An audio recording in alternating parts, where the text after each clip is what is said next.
If you're pregnant or you've been pregnant or you want to be pregnant, you may well have been told that paracetamol is safe to take. It's the go-to recommendation for GPs and midwives internationally.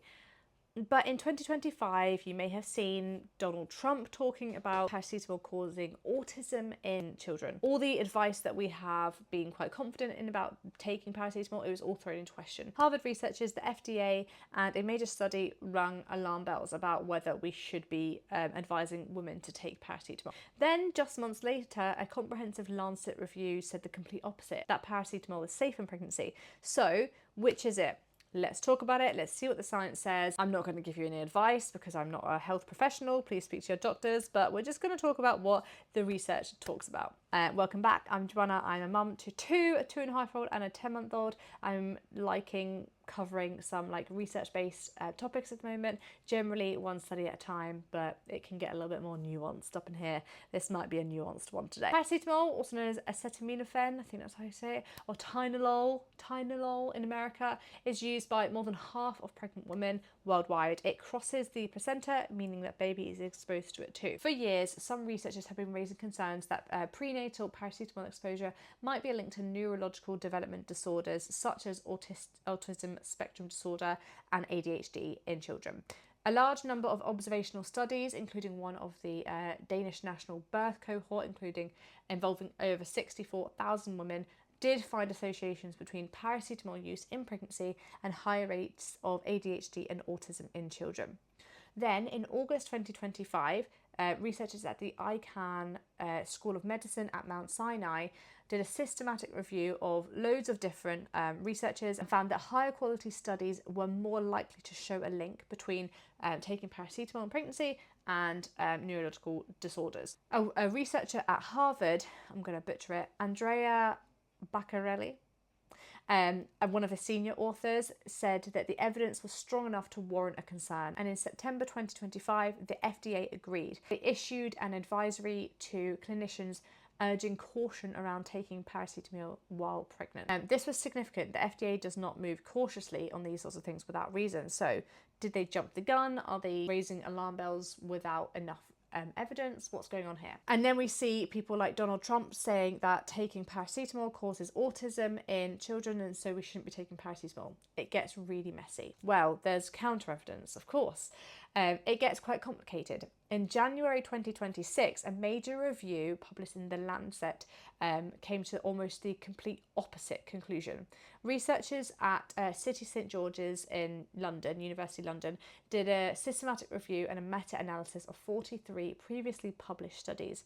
Their findings were that the current evidence does not indicate a clinically meaningful increased risk of autism, ADHD, and other intellectual disabilities in children whose mother had used paracetamol in pregnancy as directed. So we've got two serious bodies of research coming to completely different conclusions. The Swedish cohort study, who tracked 2.48 million births, found that when you account for familial factors like genetic predisposition, underlying conditions that cause mothers to need to plan pain relief in the first place, the association largely disappears. In other words, it might not be the paracetamol causing the risk.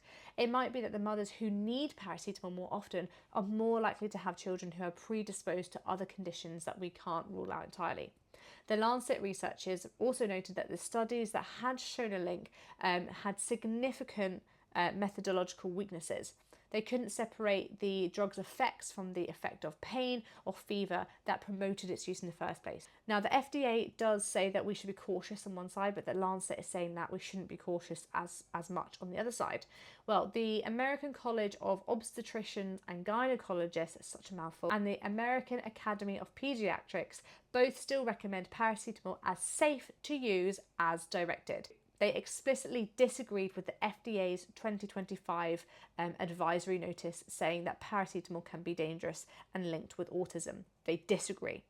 So this has genuinely unsettled science and medical guidance. It's not a cover-up, it's not a scandal, it's not a political scandal, although it did very much intertwine there. What is happening is something that is very complex. Studying pregnancy is very difficult and it's very ethically ambiguous. If you're testing on pregnant women, you're testing on unborn lives and the potential to change someone's life forever. You can't run randomized studies on giving paracetamol to pregnant women and tracking their children's outcomes. It's just not ethical.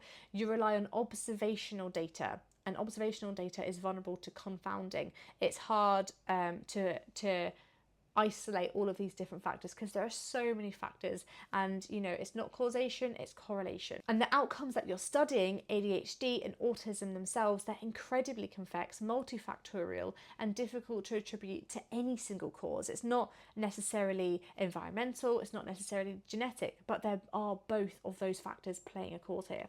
So what do we take away from this as parents? Well, if you're pregnant, the current consensus in the mainstream medical bodies in the UK, including the NHS, is that paracetamol is the safest over-the-counter pain relief option in pregnancy. And when used at the lowest effective dose for the shortest amount of time, it's safe. The guidance has not changed. However, the safest available option is not the same as risk-free. It doesn't mean that if you take it, you're fine, nothing will happen. It means the uncertainty is real. What the evidence does seem to agree on is this, that if you need to manage a high fever or significant pain during pregnancy, the risks of not treating that are very real and can be life-changing. A fever in a pregnant mother carries risks to the developing baby. Paracetamol, used sparingly and as directed on the packet and as directed from your GP, is still considered the best choice in those situations where pain relief or fever management has to be used.